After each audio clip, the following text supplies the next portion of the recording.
Hello, this is Carrie Pallardy with New Cannabis Ventures. I am joined today by Beth Stavola, COO of MPX Bioceuticals Corporation, a diversified cannabis company focused on the adult use and medical market.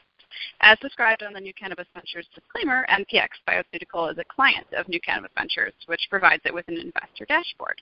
Thank you, Elizabeth, for speaking with us today. It's my pleasure. Great. We can go ahead and dive into those questions. When did you get into the cannabis industry, and what prompted your interest? I got into the cannabis industry about 6.5 years ago, and my interest was actually prompted through, I worked on Wall Street most of my career, and I was retired from Wall Street I'm the mom of 6 children. So commuting to Manhattan was a little bit of a chore. And so I was doing some one-off investments for my family, and a deal broker had brought to my attention the opportunity to invest $1 million in medical marijuana in Arizona. I was very intrigued by medical marijuana. I always I always believed in it. I always believed in the science of it. And I flew out to Arizona, and I took my first plunge into the industry. A lot of people thought I was crazy. It certainly was not as popular back then as it is now.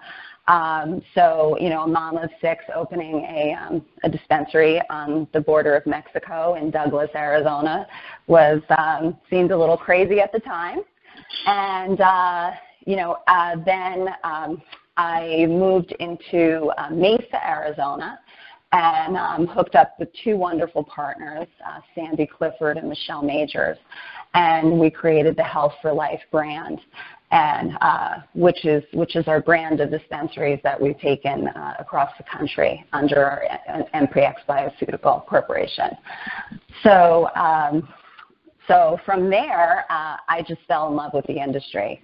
I got crazy passionate about the way that I was watching medical marijuana help people. Great. Thank you. Now, going back a little earlier in your history, can you tell us just a bit more about what you were doing before you made the transition to the cannabis industry?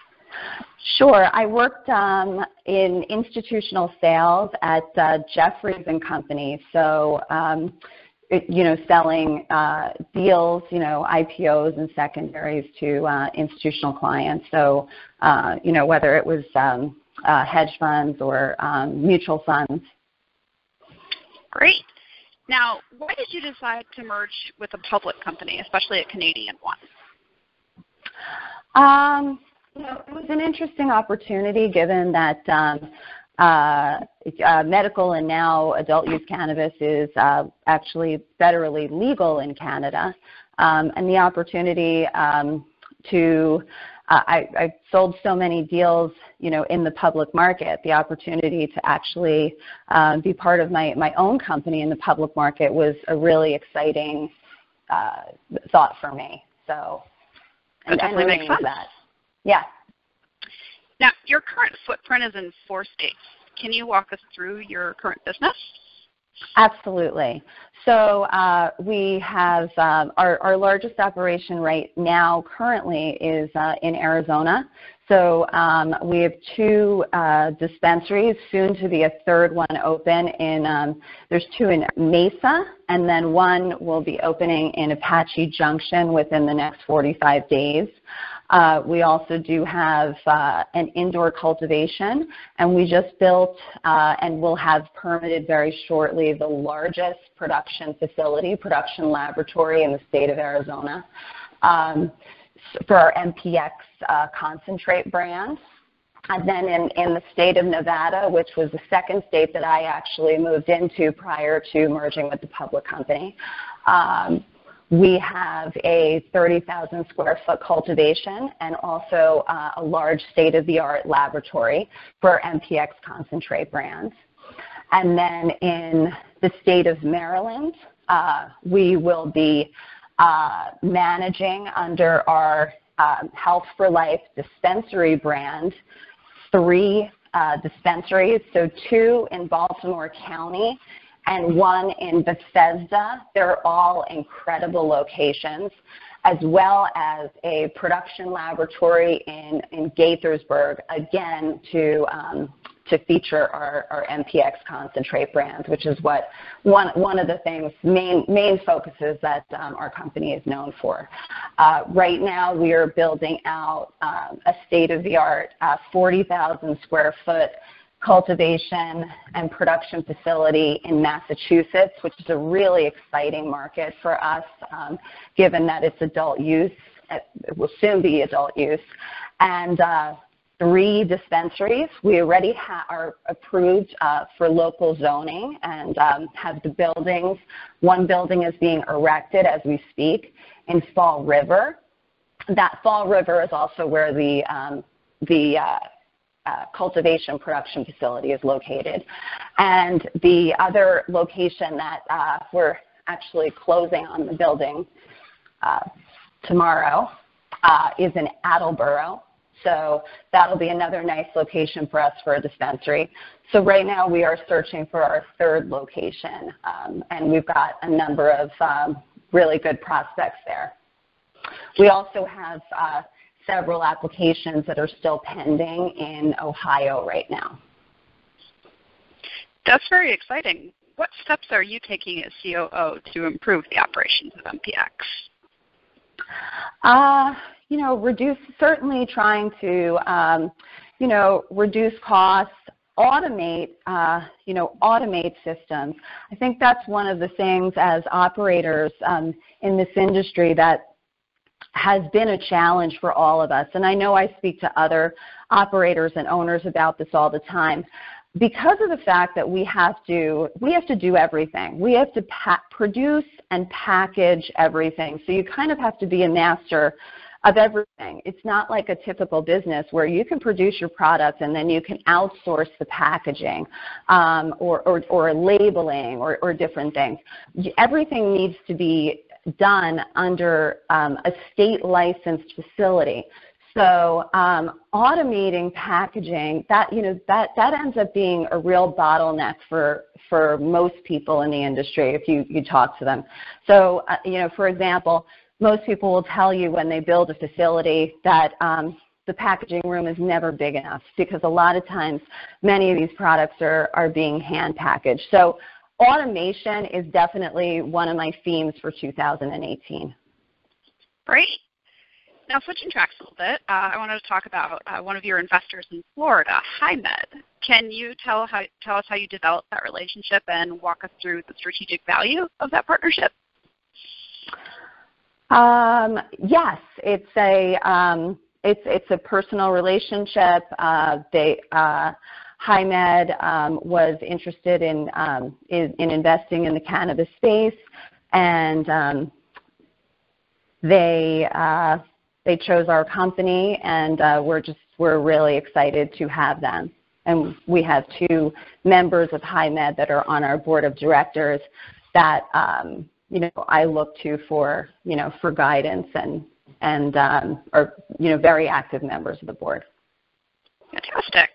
Have there been any challenges for you transitioning your private business to being part of a public company? Certainly, definitely. Well, the challenges of being in the marijuana business, period, are big, but challenges. But challenges.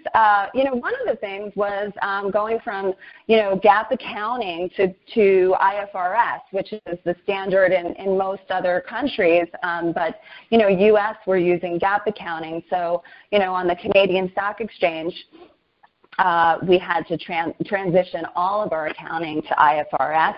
We are also audited annually by Deloitte & Touche, which is excellent. But it's also an additional step that you don't have to do as a private company. Definitely. Now, what do you think some of the advantages of being a part of a public company are?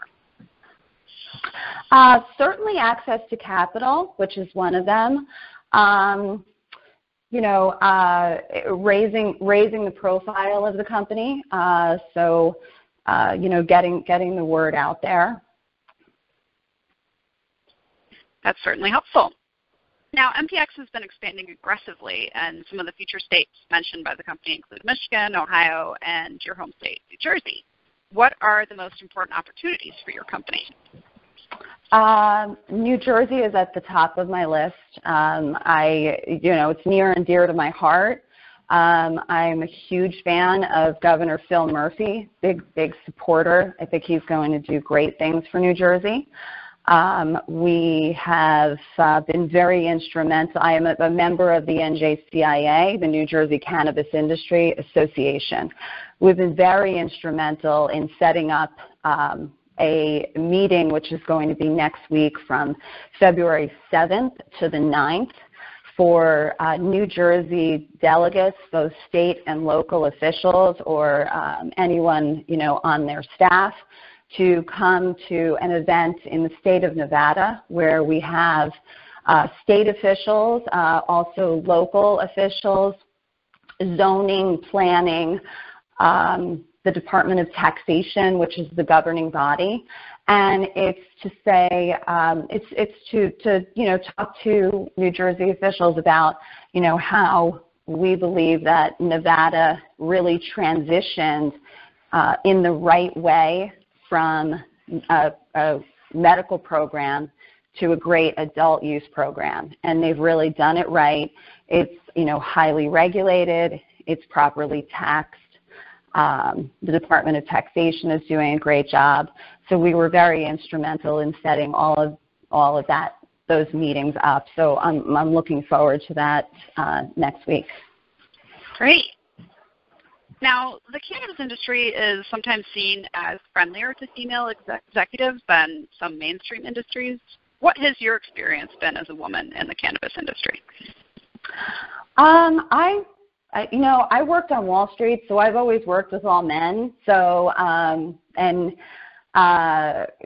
so it's been very good. There are many more mainstream professionals, I would say, that have come into the industry in the last, say, 2 to 3 years, which has been nice. And I've developed a lot of great friendships and partnerships with a lot of these executives and a lot of female executives. Wonderful. Well, thank you, Elizabeth, for taking the time to speak with us today. We look forward to tracking the progress at MPX Bioceutical. Thank you so much for interviewing me. I really appreciate the interest.